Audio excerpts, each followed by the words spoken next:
ॻोठ पीर आलो साईं जे बॉइज़ प्राइमरी स्कूल जे शागिर्दनि ॻोठाणनि स्कूल में फर्नीचर बुनियादी सहूलियतूं न मिलण ख़िलाफ़ एहतजाजी मुज़ाहिरो कयो। ॻोठाणनि सैयद एहसान शाह, सैयद नियाज़ हुसैन शाह, शागिर्दनि सैयद ज़हीर चांडियो, अकीला फज़ील, सैयद फराज़ शाह ऐं ॿियनि चयो त असांजे स्कूल में फर्नीचर जी खोट आहे, जंहिं करे गुलनि जहिड़ा ॿारड़ा पट ते वेही तालीम पढ़ाइण ते मजबूर आहिनि। स्कूल में सोलर सिस्टम ऐं पखा न आहिनि। स्कूल में पीअण जे पाणी जी बि अणहूंद आहे। हिननि चयो त काछे में तेल गैस कंपनी अरबे रुपया कमाए थी, पर तालीमी इदारनि में सहूलियतूं न हुजण बराबरि आहिनि। हिननि तक जे चूंडियल नुमाइंदनि PPMPA नवाब सरदार Khan Chandio, MNA Mir Aamir Khan Maksi, PPMPA Mir Nadir Khan Maksi, PPMPA नवाबज़ादा Burhan Khan Chandio, कंबर शहदाद कोट ऐं ॿियनि आला इख़्तियारनि खां घुर कई त बॉइज़ प्राइमरी स्कूल पीर आलो साईं खे फर्नीचर, सोलर सिस्टम, पखनि समेत समूरियूं बुनियादी सहूलियतूं फराहम करे शागिर्दनि मां बेचैनी ख़तमु कई वञे। असां हिकु भेरो ॿीहर ॿुधाईंदा रहूं त ॻोठ पीर आलो साईं जो बॉइज़ प्राइमरी स्कूल फर्नीचर समेत तमामु बुनियादी सहूलियतुनि खां महरूम आहे।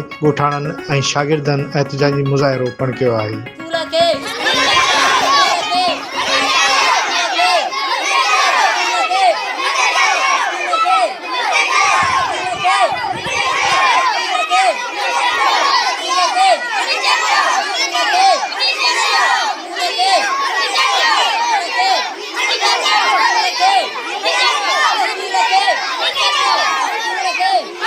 जीअं त ही स्कूल आहे गवर्नमेंट प्राइमरी स्कूल पीर आलो UC अमल ऐं तालका वारा। जीअं त ही ॿार महिल गर्मी में वेठा आहिनि ऐं न की हिननि खे बेंचूं आहिनि न की पखो आहे। असां सरदार खान खे अपील था कयूं त हिननि खे बेंचूं ॾियनि ऐं पखो ॾियनि। रहमान रहीम।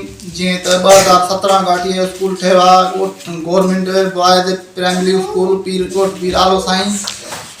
हिननि खे न बेंच आहे न पखो आहे। वीचारा ॿार नंढड़ा पट ते वेही था पढ़नि, न वरी पखो आहे न वरी बेंच आहे। महिरबानी करे नवाब सरदार खान खे अपील था कयूं त महिरबानी करे असांखे फर्नीचर ॾिए ऐं DO कंबर शहदाद कोट खे अपील था कयूं महिरबानी करे असांखे फर्नीचर ॾिए।